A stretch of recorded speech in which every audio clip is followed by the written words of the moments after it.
Greetings, Earthlings. Welcome to another edition of Oh Man, That's Awful, coming to you from the luxurious studios of Radio Titans in Los Angeles. And as always, I'm your host, Carl Kozlowski, and with me is my co-host, Kevin Corcoran. And our special guest host, Ayara Stein. And today we are going to be having, in addition to Ms. Stein, who is a renowned writer and poet, we're going to be having a very special guest, one of my favorite writers, a very long time and much respected journalist. You might have seen his work in not only currently in the Daily Beast on a regular basis, but in just about every great magazine known to man prior to this. Rolling Stone, Premiere, Esquire, Spy, the all-time greatest magazine ever, in my opinion. And ladies and gentlemen, he's now working on his either 8th or 9th book. Give it up for Mark Ebner. Yeah, I've lost count on how I know, right? books, I didn't know if you said you had 8 done and you're working on the 9th, or you're working on the 8th now. I think it's number 8. Let's just call it that. Awesome. Yeah. This one's going to work. This one you've worked. Oh, they've all worked to some degree or another. I mean, I wrote a book with Andrew Breitbart, for God's sakes, in 2004, Hollywood Interrupted. That was a New York Times bestseller. Well, the book worked, but 6 months after writing that book, I was living in a 1969 VW bus with my 2 pit bulls. I was homeless, with the bestseller still on the list. Whatever happened to him? I mean...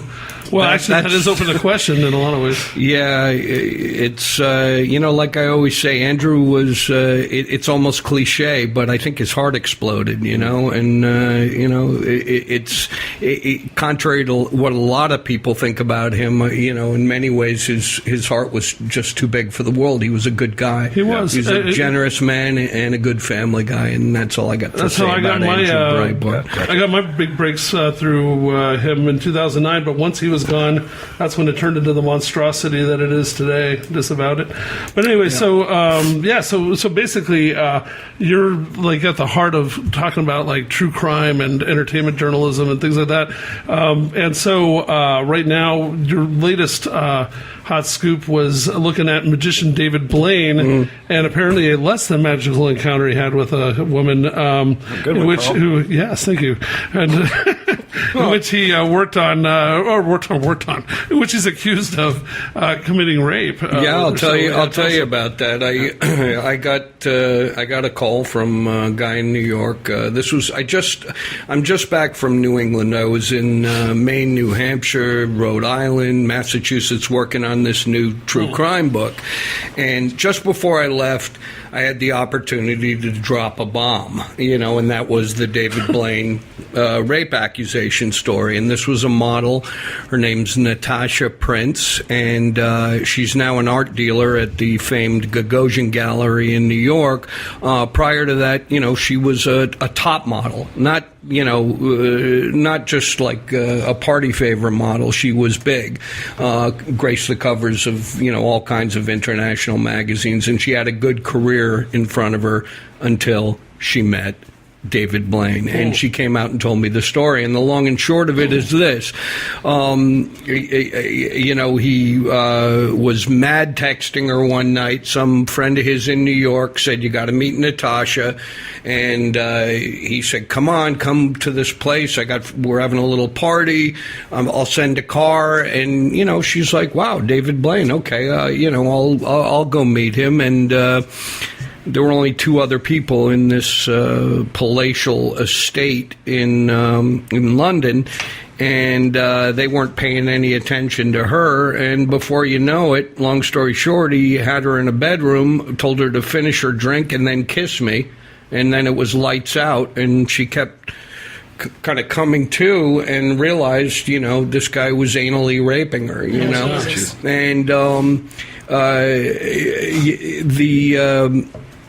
so she told me the story. She had filed a criminal complaint in Scotland Yard. There really isn't a Scotland Yard anymore, but it was the London Metro Police, and so I had all the I had her telling me the entire story on the record. And then I had all her communication with the police in London.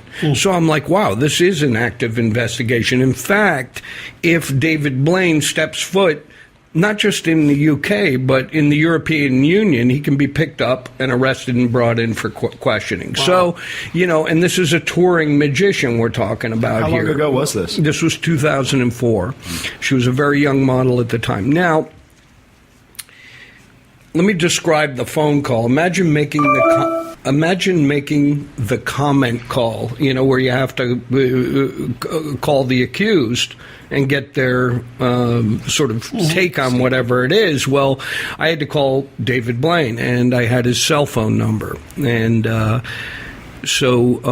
my number's blocked. And so he picked up on the first ring, and the phone call went like this. Hello? David Blaine. Yo. I'm like, okay, yo. I said, this is Mark Ebner I'm a reporter from the Daily Beast. And he said, oh. And he said, well, how'd you get my number? Pause for a beat. Magic. And his head's starting to crack a little bit now. And then I basically read him the charges, and you could hear his head just breaking wide open. And he was tongue-tied. He didn't really know what to say. And obviously, I didn't name the victim to him. He wanted to know. He wanted to know who his accuser was. And I said, this happened in London in 2004. So, maybe you want to talk to your lawyer. Hopefully that narrows it down. Yeah. Yeah, it's kind of sad when you have to ask which one. Yeah. Well, there's a red flag right there. But and then his lawyer got in the mix. A guy I've known for many years, Marty, the Pitbull singer. He's the high-priced, $1,100 an hour damage control lawyer for all these celebrities. Sounds nice. And it's nice for him because he bills by the hour, and he's probably loving this stuff. But he called me up and he goes, Ebner, we go back a long way, and I go, we sure do, Marty. Christ, I remember, one of my stories inadvertently saved Bryan Singer back in the day, of all people. And we're going back for a little while. Yeah, for a little while, exactly. And then he said, you're being really reckless, and he started throwing out all the legalese, defamation, blah, blah, blah. And he goes, besides, this is really rather curious that she's jumping on the bandwagon with the Harvey Weinstein thing going on. Now, I'm laughing to myself because I didn't respond to that, that accusation that she's bandwagoning this whole thing. Instead, in the story, I made it clear that there was no bandwagon for her to jump on. She had filed the charges close to a year ago before the Weinstein stuff had broken out. So that argument was right out of the water. So long and short of it is, the story's still up there on the dailybeast.com, and, these rape stories, they're really hard to do because in many ways it's such a horror show, on both ends, though certainly from the victims. But there is something that goes, a great responsibility, if you will, that goes along with having to confront the accused in this situation, because what you're essentially doing, the sum total of your reporting, if done right, could be a career ender, if not a life ender. So, you have a heavy-weighted responsibility. Fortunately, I'm a good journalist, and the story was legal proof. So that's out there on the Daily Beast right now.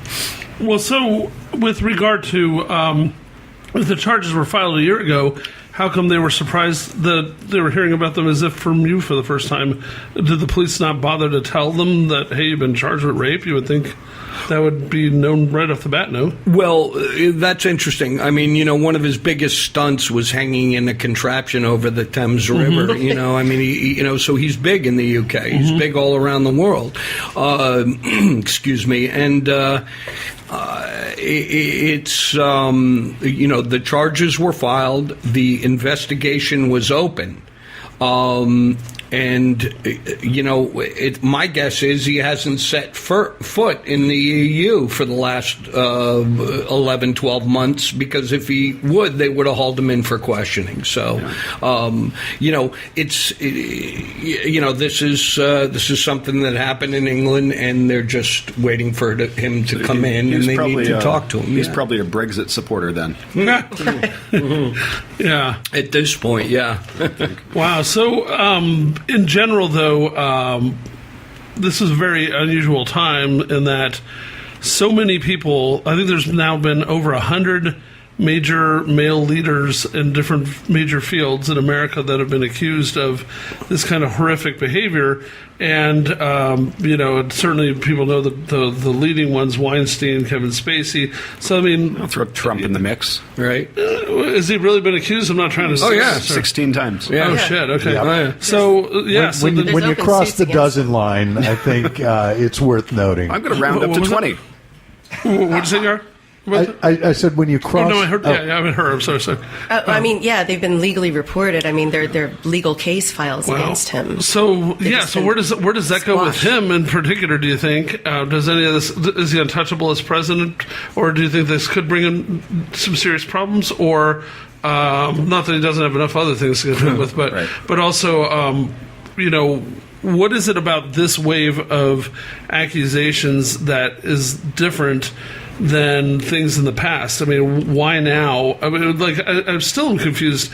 I'm glad it's happening, but I don't understand, why did Ashley Judd start this now with Weinstein versus 10, 15 years ago or whatever, you know what I mean? With Weinstein, I'd give more credit to Rose McGowan than I would Ashley Judd, but I see what you're saying. And even with her, she's not really been at her prime since Charmed left 10 years ago, Can I pop in here for a sec as a woman?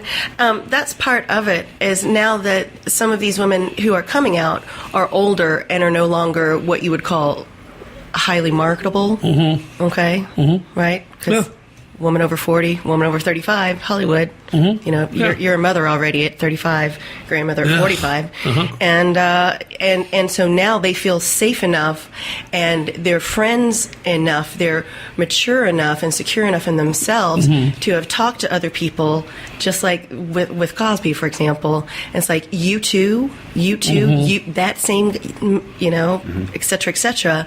And times are changing.